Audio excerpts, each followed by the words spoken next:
बानी कहिए बानी, बानी कहिए आदत। आदत कहते हैं जो है कि जैसे जो है देखने का, सुनने का, सूंघने का, भोगने का, विलास करने का, मनोरंजन करने का, ये सब विषय भोगों का आदत कितनी है, ये सब बंधन कारक है। उसको पचाना, उसका जो है कि निर्मूल करना। एक तो विषय भोगों की जो है कि इच्छा, आशा, आसक्ति, मोह, ममता को परित्याग करो, बिल्कुल जो है कि तुमसे करो। दूसरा, वाणी कल्पना का जो है कि नाश करो, कि कुछ प्राप्ति करने का, किसी का दर्शन वर्शन चाहना करने का, वो सब का जो है कि दूर करो। और जो है कि कल्पना को छोड़ो, विषय की आकर्षण को छोड़ो। अब कोई किसी की तरफ से प्रशंसा चाहना मत करो। किसी ने कोई कड़ा वचन बोले तो झुंझलाओ मत, व्याकुल मत बनो, लड़ाई झगड़ा झंझट मत करो, असहनशील मत बनो। ये पचाओ, ये पाचन करना है, पाचक खाओ, ज्ञान का, बोध का, वैराग्य का, ये सबको पचाना है। अपच मत हो। किसी ने बोला तुरंत उलट के मत बोलो, गंभीरता रखो। फिर जो है कि जब अपने आप में जितने मानंदी है, देह संबंधी, मन संबंधी, विषय संबंधी, अज्ञान, कल्पना संबंधी, वाणी संबंधी, अभोग संबंधी जितने हैं, सबको पता करके नष्ट करो। अब उसका जो है विकार कुछ रहे ही नहीं, निर्विकारी बनो। दूसरे गुरुआ लोगों के पास में जाके कल्पित वाणी मांग करके जो है कोई ईश्वर परमात्मा भगवान को जो मिलने का जो है कि इच्छा से उसको ग्रहण मत करो। और विषय लोगों के पास में जाकर के भी विषय की जो है याचना करके जो है विषय भोगने की लालसा मत करो। और जो है कि जहाँ जहाँ विषय का तुम्हारा जो है कि मन संतुष्टि मान रखा है, वहाँ वहाँ का जो है कि मत मांगो, मत जाओ, मत आकर्षित बनो, लुब्ध मत बनो, दीनहीन मलिन मत बनो। मांगने क्या काम, सब छोड़ो उसको। अब इधर जो है कि दूसरे दूर दूर की जो है कि प्रार्थना, आशा, भरोसा और जो है कि वहां से पुकारा करने का, ये विष छोड़ो।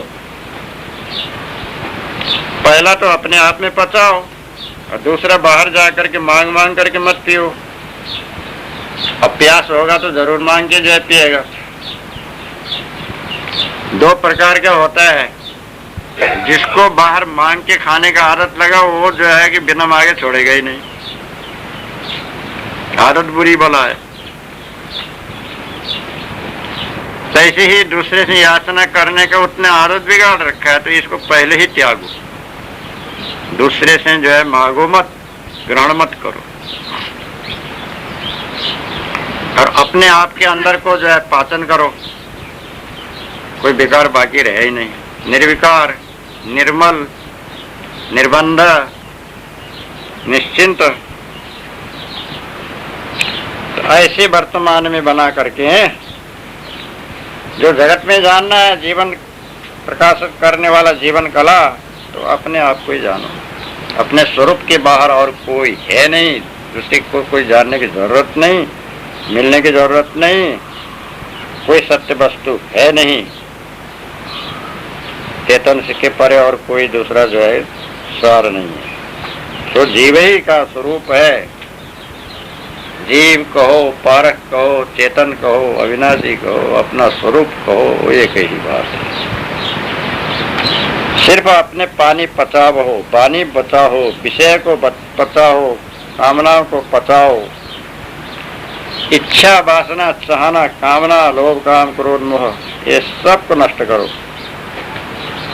अपने जो है कि स्वरूप में शांत निर्भ्रांत होकर रहो। पहले वाला पचाओ, अभी नया वाला ग्रहण मत करो। फिर पानी मांगने पे पानी मांग के, वाणी मांग के, विषय मांग के, भोग विलास मांग के, और जो है कि अनेक प्रकार के पंच विषयों को मांग मांग के ग्रहण मत करो। ऐसे निर्विकार असंग वैराग्य, दृढ़ वैराग्य संयुक्त साधु संत बनो और जो है कि भक्त लोग अपने वर्तमान का जो है कि सुधार करो, तो ये मनुष्य जीवन तुम्हारा सुधर जाएगा। ऐसे सुधार के रास्ते में लगो, ये भाव है। पानी पिया क्या फिरो, घर घर शायर बारी, तृषावंत जो होएगा पीवेगा जखमार। 12 नंबर साके। पानी पियावत क्या फिरो, घर घर शायर बारी, तृषावंत जो होएगा पीवेगा जखमारी। गुरुमुख सदगुरु श्री कबीर साहब कहते हैं, घर घर जैसे कहते हैं पानी पियाते क्या फिरते हो, घर घर में तो पानी का शहर है, नदी है, समुद्र है, यानी बहुत सा पानी। जो तृषावंत प्यासा होगा वो अपने आप ही आकर के पी लेगा। प्यासा अपने पानी ढूंढ के आके पी लेगा। जिसको प्यास नहीं उसको पिलाते क्या फिरते हो, पिएगा नहीं। उसी तरह घर घर उपदेश करते क्या फिरते हो, पानी कहिए बाणी। घर घर में जाके उपदेश करते करते क्या फिरते हो, घर घर। तो नाना प्रकार की कल्पना कलोल कर रही है और नाना प्रकार की शायर कहते हैं वाणी भर रही है।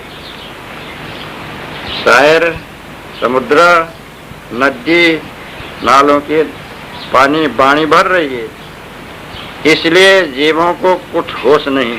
ब्रह्मा विष्णु शिवादि सब बेहोश हैं। इनके पीछे हे संतो तुम कहाँ तक बेजार होगे और उपाधि में कहाँ तक पड़ोगे। इसलिए संसार की आशा छोड़ के निरुपाधि हो रहो। जिसको अपने स्थिति की चाहना होगी सो आप ही रख मार के तुम्हारी शरण में आ करके विचार करके फिर होगा, पारक पद को प्राप्त होगा। ये बतला है तो इसका भाव अर्थ ऐसा है।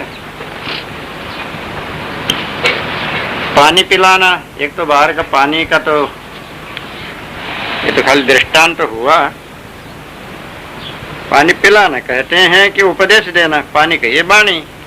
पिलाना माने जैसे किसी ने कुछ पूछा ही नहीं, यूं ही अपने तरफ से बताते रहना, ऐसा करो तैसा करो, ये करो ते करो। अब ये उसकी इच्छा नहीं है, पूछा नहीं है तो क्या बताना, ये गलत रास्ता है। अब कहीं कथा वार्ता हो गया हो तो नियमित रूप का हो गया।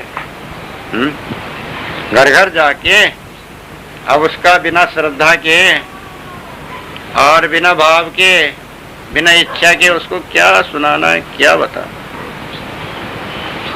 क्या फिरते हो। ये तो ये उपदेशक लोगों के लिए बता रहे हैं कवि साहब। घर घर में तो जो है पानी का, वाणी का, विषय का शायर है, सागर है, यानी अधिकता है। वो बह रही है, घटों घट हिलोने ले रही है। कोई विषय में ही जो है लिप्त है, कोई अनेक अनुमान, कल्पना, भ्रम, भूल, दुविधा, संशय, अपने अपने विश्वास है। उसी का जो है कि प्रार्थना और उसी का जो है कि भावना कर रहे हैं। घर घर माने घट घट। बाहर के घर हैं तो यहाँ घट घट, अंतस्करण अंतस्करण, मन मन में, हृदय हृदय में। वहाँ तो पानी पानी भरी है, वाणी वाणी भरी है, आदत ही आदत भरी हुई है। तमाम जो है कि विकार ही विकार, दोष ही दोष भरा हुआ है। अब उनको तुम उपदेश देते फिर रहे हो। अब उनकी जिज्ञासा ही नहीं, श्रद्धा ही नहीं और उनका भाव ही नहीं, भक्ति ही नहीं। तब जो है कि कहाँ तक जो है कि उनको समझाते हो। इसलिए ऐसा मत करना। तृषावंत जो होगा पीवेगा जगमा। जो तृषावंत कहते हैं प्यासा, पानी पीने का, वो तो जहाँ पानी है वहाँ आकर के पिएगा ही। ऐसे ही ज्ञान के, बोध के, विचार के, सत्संग के, भक्ति के, मुक्ति के जो तृषा वाला प्यासा होगा, इच्छुक होगा, श्रद्धालु होगा और उसको लेने वाला होगा, समझदार होगा, वो तो अपने आप ही जो है कि आकर के सुनेगा, समझेगा, बूझेगा या पूछेगा, अपने ही श्रद्धा से आएगा। तो उसको श्रद्धा करके आएगा तो वो लेगा भी, टिकेगा भी, कुछ अपने जो है कि कार्य भी बनाएगा, अपने को संभालेगा भी। वहाँ तुम्हारा वचन का कुछ सार सफलता भी होगा, तुम्हारा बोलना कुछ जो है कि काम का भी होगा। अब जो श्रद्धालु नहीं होंगे तो जो है काम का नहीं होगा। इसलिए श्रद्धालु, जिज्ञासु और मुमुक्षु और अधिकारी देख करके ही कहना, समझाना, उनका भ्रमभूल मिटाना और अपना जो है कि बोध अनुभव का जो है कि प्रकट करना। तो इसमें तुम्हारे को भी जो है कि व्यर्थ परिश्रम नहीं होगा और सुनने वाले के लिए भी बोझा नहीं होगा। अधिकारी देख करके ही कहना सुनना, तो वो सबके लिए जो है हितकारी होगा। ऐसे मध्यम मार्ग में चलना, ये जो है कि उपदेशक लोगों के लिए कबीर साहब ने मार्गदर्शन किया है। हंसा मोती बिकानिया कंचन थार भराए, जो जाको मर्म ने जाने सो ताको का कराए। 13 नंबर। हंसा मोती बिकानिया कंचन थार भराए, जो जाको मर्म न जाने सो ताको का कराए। गुरुमुख सदगुरु श्री कबीर साहब कहते हैं, हंसों का चारा मोती, तो अपने चारे के वास्ते हंस बिक गए, जीव विषय में बिक गए। धन धान्य, पुत्र पौत्र, रिद्धि सिद्धि, अणिमादि विषय के वास्ते और स्त्री विषय के वास्ते एक की एक गुलाम हो रहे हैं। कोई देवताओं के गुलाम, कोई मंत्र यंत्रण के गुलाम, कोई राजाओं के गुलाम, कोई मनुष्य के गुलाम, कोई स्त्रियन के गुलाम, कोई देह के गुलाम बने। तो बोला, कोई देव के गुलाम, कोई मंत्र के गुलाम, कोई यंत्र के गुलाम, कोई तंत्र के गुलाम है। राज के गुलाम, कोई काज के गुलाम, कोई नाज के गुलाम, महाराज के गुलाम है। रानी के गुलाम, महारानी के गुलाम, वेद बानी के गुलाम, दिल जानी के गुलाम है। योग के गुलाम, कोई भोग के गुलाम, महारोग के गुलाम, पूर्ण प्रगट जाम है। तो हंसा मोती बिकानी। मोती कहते हैं मुक्ति। तो 4 प्रकार की वेद में वर्णन किए हैं। सालोक्य, सामीप्य, सारूप्य, आयुष्य। सालोक्य कहते हैं जो स्वर्ग में निवास पावे और देव योनि में विलास करे। सामीप्य कहिए जो मालिक के नजदीक रहे, हजूरी दास। सारूप्य कहिए कीट भृंग न्याय, जैसा मालिक का स्वरूप ऐसा अपना स्वरूप हो। साहित्य कहिए मालिक का और अपना स्वरूप एक हो जाए। जल तरंग न्याय। ये 4 मुक्ति वेदादि में बताया है। उसके वास्ते जीवों को अनुराग हुआ और कंचन की थारी भर भर के गुरुआ लोगों के पास में तन मन धन सहित बिकाए गए। परंतु जो गुरुआई करते हैं उन लोगों को मालिक का मर्म मालूम नहीं। तो ये जीवों की मुक्ति क्या करेंगे? गुरुआ लोग भी मुक्ति के भरोसे बैठे हैं, इसलिए अंधा है। मालिक तो जीव ही है और दूसरा मालिक कोई नहीं। तब 4 प्रकार की मुक्ति मिथ्या होगा। परंतु जो आप ही मर्म नहीं जानता तो दूसरे को क्या करेगा, यह अभिप्राय है। कोई ज्ञानी महान कहते हैं सो तो अपने अध्यास में हम ब्रह्मास्मि ब्रह्मैवाहमस्मि मैं आत्मा पूर्ण जैसा का तैसा ऐसा कहा करके बन गए। इसलिए आगे इनका लक्ष्य चलता नहीं। तो सदगुरु तो कहते हैं कि सो गुरु तो ये लोग कहा है, परंतु गुरु पद का मर्म कुछ जाना नहीं, तो दूसरे को क्या बताएंगे? कुछ नहीं बताएंगे, भरवाएंगे, यह अभिप्राय। और मान योगी जो हैं सो भी अपने अपने भाष में बन गए बद्ध भय। जो कछुभाष हुआ अध्यास से उसी को ब्रह्म माना और नाना सिद्धि रिद्धि में भूले। इसलिए गुरुपद का मर्म इनको भी नहीं जाना, तो दूसरे को क्या करेंगे? नाक भटकाएंगे। यह अभिप्राय। तीसरी गुरुवायु उपासक की सो तो मिथ्या अनुमान में लुब्ध हुए, नाना प्रकार की कल्पना में बंधे, रुद्रयामल ब्रह्मयामल विष्णुयामल आदि यंत्र मंत्र तंत्रों में आसक्त रहते हैं। ये गुरुपद का मर्म क्या जानेंगे? जो अपने ही परखने में न आया तो शिष्य को क्या परखाएंगे? और चौथे कर्मी प्रत्यक्ष कर्म के बंधन में पड़े, ये गुरुपद का मर्म क्या जानेंगे? प्रत्यक्ष कहिए जो नेत्रों से जान पड़े उसमें बंधे देहाभिमानी, जो ऐसे ही ऐसे भवबंधन में आप ही पड़े हैं, तो दूसरे को क्या मुक्त करेंगे? इत्या धोखा। इसलिए गुरु आगे हमसे को उपदेश करते हैं प्रशंसा करके। अब इसका जो है कि अभिप्राय ऐसा हुआ, हमसा कहते हैं जीव को, मनुष्य को, चेतन को। जैसे बाहर के हंस जो है कि मोती खाता है, तो मोती उसके जो हंस को पकड़ने वाले जो व्याधा है, बहलिया है, और मोती रख दिया, मोती खाने को आया, उसने जाल फैला करके पकड़ लिया। तो पकड़ करके फिर राजा के यहाँ पर जो है कि बेच दिया। तो कंचन थार भरा है, थाली में जो है कि सोने का मोहर भर भर के जो है कि राजा ने दिया, हमसे को ले जाके राजा के यहाँ बेच दिया। अब मोती खाने का लालच न करता तो वो हमसे पकड़ा नहीं जाता।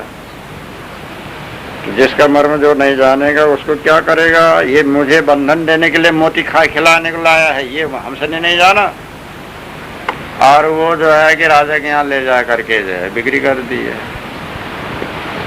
तो ये तो बाहर का दृष्टांत तो हुआ। जैसे मानसरोवर में हंस है, वहां जाल डाल करके लाया। ऐसे ही हंस कहिए जो है कि जीव चेतन ये मोती के लिए बिका गया। मोती कहिए मुक्ति मुक्ता अले चोंच लुभावे मौन रहे कि हरियस गाओ। तब ये जो है कि मोती कहिए मुक्ति। अब चार प्रकार की मुक्ति, या कहीं दुख से छुटकारा, सुख प्राप्ति, स्वर्गादि प्राप्ति, या संसार के जो है कि भोग विलास के प्राप्ति का जो है चाहना की है, उसके लिए बिकानिया बिका गया। किसके पास में? अब जहाँ जहाँ उसको जो है विश्वास हुआ, कर्मी पंडितों के पास में, पुरोहितों के पास में, और जो है कि उपदेशकों के पास में, पुराण पढ़ने वाले के पास में, ज्योतिषियों के पास में, कर्मी उपासक योगी ज्ञानी ब्रह्मज्ञानी के पास में, और कंचन थार में भर भर के, कंचन कहिए सोना, और मोहरें असरफी, अब उसी में जा करके बिक गए, पेट चढ़ा करके, और उनके अधीन में हो गए। अब हो तो गए, अब वो उन्होंने आशा भरोसा भी लगाया, हाँ भगवान की प्राप्ति हो जाएगा, दर्शन हो जाएगा, तुम्हारा मनोकामना पूरा हो जाएगा, लोकादि स्वर्ग लोकादि प्राप्त हो जाएंगे, और वहाँ तुम चले भी जाओगे, सब भरोसा दे दिया, तुम्हारे सब रोग शोग मिट जाएंगे, ग्रह नक्षत्र सब सीधा हो जाएंगे। तो ये सब विश्वास तो दे दिया, परंतु अब उनके देने भर से तो नहीं होता है ना। जिसका मर्म जो नहीं जानते हैं, अब वो क्या जो है कि पूरा करेंगे, उनको क्या फल मिलेगा? कुछ भी नहीं मिलेगा। खाली भूलना है, भुलाना है, ठगना है, ठगा जाना है, धोखे में पड़ना है, अब पछताते रह जाना है। हाय मैं नहीं जानता था, धोखा में पड़ गया, मैं ठगा गया। बस ऐसे पीछे उसी के जो है सोच विचार। इसी तरह चेतन का मर्म, मुक्ति का मर्म, स्वरूप सिद्धि का मर्म ये गुरु वालों तो जानते नहीं। ये संसारी विषय लोग तो बिल्कुल नहीं जानते। कर्मी, उपासक, ज्ञानी, विज्ञानी ये सब कुछ भी नहीं जानते। अब वो क्या करेंगे, क्या देंगे? वो तो धोखा भर देंगे। हाँ हाँ ठीक है, तुमको मिल जाएगा, ऐसा करना है, लाओ। उसके जो है कि आश्वासन दे देंगे, भरोसा दे देंगे। नहीं होगा तो कहेंगे नहीं, परंतु वो जो है कि जितना विश्वास दिलाए उतना कोष भी कार्य सिद्ध नहीं। बंधन के बंधन, भूल के भूल, भ्रम के भ्रम, दुख के दुख, कष्ट के कष्ट, क्लेश के क्लेश। क्या छूटा? कुछ भी नहीं छूटा। इसलिए परीक्षक बनो, पार के संत सदगुरु के सत्संग में बुद्धि प्रकाश करो। बुद्धि प्रकाश करके जो है कि अभी कहीं बाहर मुक्ति नहीं रखा है। मनी से आसक्ति मोह ममता छोड़ो कि बस हो गई मुक्ति। अपने आप चेतन पद में स्थिति ठहराव कर लिया कि हो गई मुक्ति। बाहर कहीं मुक्ति क्या धरा है कि मिलने वाला है? अपने आप में बनाना है। सब परख करके मिथ्या मानने छोड़ो, सत्य ग्रहण करो, असत्य को त्यागो, अपना मर्म को अपने आप जानो। और जो मर्म नहीं जानते हैं उनको दूर से छोड़ दो, उनके पास में जाने की जरूरत ही नहीं है। पता लग गया, सदगुरु कबीर साहब या पार के संत ने बतला दिया, इनके पास में कोई बोध नहीं है, विचार नहीं है, तो अब उनसे क्या जो है माथा पच्ची करना? अब उनसे क्या लेने को जाना है ही नहीं। तो उनके जो है कि पासी में नहीं है, उनके हृदय में नहीं है, उनके पुस्तक में नहीं है, उनके बोधे में नहीं है। अब उसको अभी जा करके क्या समय बर्बाद कर? कुछ नहीं करना, दूर से छोड़ देना और अपने जो है कि अपने आप में बना लेना। जिसका जो मर्म नहीं जानता है उससे जो है कि कुछ करना धरना नहीं है। वो पूछ नहीं कर सकते, वो सीधा रास्ता नहीं बता सकते, किसी को छुड़ा नहीं सकते हैं, किसी का जो है कि मुक्त नहीं कर सकते हैं। तो ऐसे उनके जो है कि मत में नहीं जाना, पंथ में नहीं जाना, भटकना नहीं, उनके घेरा में नहीं जाना, माथा पच्ची करना ही नहीं। अपने आप में जो है स्थिति ठहराव करके अपना सीधा रास्ता ले करके इसी मनुष्य जीवन में जो है कि अपना कार्य पूरा कर लेना। ये जिज्ञासुओं का काम है, ये इसका भाव हुआ। हंसा तू वर्ण वर्ण, क्या वर्णों में तो ही परिवर पाए पहेली हो तबे सराहूं तो ही। 14 नंबर से। हंसा तू वर्ण वर्ण, क्या वर्णों में तो ही तरिवर पाए पहेली हो तबे सराहूं तुम। गुरुमुख सदगुरु कहते हैं, हे हंसा तो सुवर्ण शुद्ध वर्ण कि सब वर्णों का निर्णय करता। सुवर्ण कहते हैं शुद्ध ज्ञान वर्ण, और वर्ण कहिए ज्ञान। उस वर्ण का निर्णय करता सो हंस तू ही है। तो कुवर्ण कहिए तच्छु गोचर, श्रवण गोचर, त्वचा गोचर, घ्राण गोचर, जीव गोचर, चित्त मन बुद्धि अहंकार अंतःकरण गोचर, ये सब कुवर्ण और इनका जानने वाला चेतन सुवर्ण। तो उस सुवर्ण का निर्णय करता वर्ण तू है सुवर्ण, इसलिए समस्त वर्ण का वर्णन करने वाला तू हंस वर्ण, और तुम्हारा वर्णन करने वाला कोई नहीं। जो कुछ जमा है सो तो तू ही है। क्या अभिप्राय? परिवर कहते हैं मनुष्य देह, और परिवर कहिए शब्द, और परिवर कहते हैं वृक्ष। परिवर कहिए नाना वाणी का वृक्ष, जहाँ मन पक्षी विश्राम पावे तो परिवर। तो ऐसा मनुष्य शरीर पा करके सकल वाणी पहले हो बूझी हो, पहलना माने बूझना। देह आदि वाणी बंधन बूझ के पारक पद को प्राप्त होगे तबे सराहूं। अरे मनुष्य शरीर पा करके जीव की स्थिति हुई तो तारीफ है, नहीं तो जैसा पशु तैसा नर।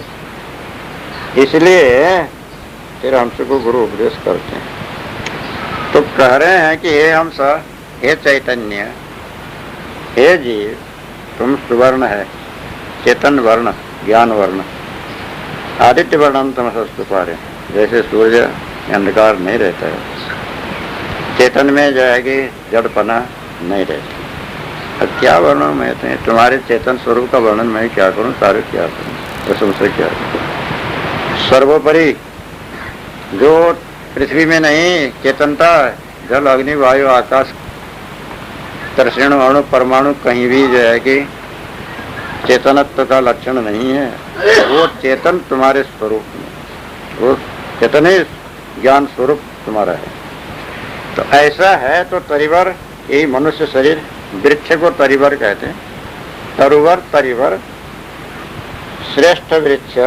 तो ऐसा मनुष्य शरीर को पा करके पहले ना समझना, बूझना, निश्चय करना, एकाग्र होना, ठहर अपने स्वरूप को समझ करके सारा भ्रम संशय दुविधा से जो है कि तुम रहित हो जाओगे, स्वरूपस्थ निर्विकार मुक्त हो जाओगे, तभी तब तो तुम्हारा वास्तविक सराहना मैं करूंगा। श्रेष्ठ स्वरूप तो तुम्हारा है ही है। अब ये मनुष्य जीवन में जो है कि सारा भवबंधन से छूट करके स्वरूप सिद्धि करके मुक्त हो जाओगे तो पूर्ण तुम्हारी तारीफ सराहना है। तो ऐसी स्थिति तुम बनाओ जिससे मैं तुम्हारा जो सराहना करता हूँ तो ठीक रहे और तुम्हारा कार्य सिद्ध हो जाए, ऐसा इसी मनुष्य जीवन में बना लो, ये इसका भाव है। हंसा तू तो सबल था, हल्की अपनी चाल, रंग कुरंगे रंगियाते किया और लगवा। 15 नंबर से। हंसा तू तो सबल था, हल्की अपनी चाल, रंग कुरंगे रंगियाते किया और लगवा। गुरुमुख सदगुरु श्री कबीर साहब कहते हैं, हे हंस, तू सबल सर्वशक्तिमान था, जो तुम्हारी सत्ता मात्र से संपूर्ण जगत कारखाने 84 योनि पैदा हुई, नाना प्रकार के चित्र विशेष। सोए देख के तुम अपने को भूला और देह को मान करके विषयों में आसक्त हुआ। यही अपने चाल हल्की किया, जो अपनी कल्पना से देह, घर, पुत्र आदि सृष्टि पैदा किया और उसी के बस में अपने आप वशीभूत हो गए। संपूर्ण बल सत्ता जा करके निर्बल आसक्त हुआ, इसलिए अनेक दुख की प्राप्ति हुई। जैसा राजा अपने मंत्रियों के बस में हुआ, इसलिए मंत्री प्रबल हुए और राजा की आज्ञा नहीं मानते, सब रैयत भड़का दिए। तब राजा का हुक्म सब अदुल किया, तब राजा बेकाम हुआ और आप ही सब रैयत की खुशामद करने लगा। दिन दुखी हो गया। तद्वत ये जीव अपने कर्तव्य के बस होके निर्बल लाचार हुआ, इंद्रियों की आज्ञा में रहने लगा। यही हल्की चाल से नाना दुख प्राप्त हुआ।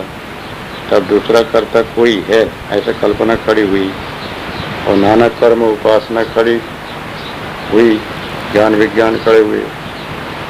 वही रंग कुरंग में तू रंग और दूसरा लगवार कोई है ऐसा अनुमान करके माना, कोई बंधन में पड़ा है। तो ये हमसा अपनी चाल से दुख पाता है, इससे इंद्रियों के बस हो रहा है और नाना अनुमान कल्पना के बस हो रहा है। तो हल्की चाल छोड़ दे और अपने को समझ, नहीं तो जैसी गति होती है ऐसा गुरु बता करके समझाते हैं। तो इसका अभिप्राय हुआ, हमसा कहते हैं जीव को, हे हमसा तू तो सबल था, बल सहित पराक्रम सहित शक्तिशाली ही था। जैसे जो है कि जब तक नशा ग्रहण करके बेभान नहीं होता तब तक वो शूरवीर धीर पराक्रमी शक्तिशाली होता है, और नशा ग्रहण करेगा, नशे में धुंध हो जाएगा तो उसका वो सब शक्ति जाती रहेगी। इसी तरह से जो है कि चेतन तो जो है चेतनत्व शक्ति संपन्न बलवान ही था। अब उसने क्या किया कि अपना चाल को हल्का कर दिया, कुसंग में लग गए, संयम नियम विचार छोड़ दिए, अब कुसंग के वशीभूत हो गया, रंग कुरंगे रंगी है। कुसंगियों के कुरंग में रंग गया और भी लगवार कर दिया। जैसे जो है कि बेविचारिणी को जो है कि एक दूसरे में फंसने में लगवार कहते हैं, ऐसे ही और जो है कि अपने ऊपर कोई करता धरता माना, अविचार का काम करने लगा, या विषय बेविचार का काम करने लगा और लगवार माना और अकर्म किया और असंयम किया, इसलिए जो है कि बंधन में पड़ा। तो उसको परख करके जैसा तुम शक्तिशाली है तैसे ही शक्ति में रहो। चेतन शक्ति सर्वोपरि महान है। आप विषयों की आसक्ति छोड़ो, मोह छोड़ो, ममता छोड़ो, अलोभ छोड़ो, लालच छोड़ो, अकर्तव्य छोड़ो, सत मार्ग में पूरा हंस मार्ग में चलो सारग्राही। तब जो है कि अपना चाल को खूब जो है भारी करो।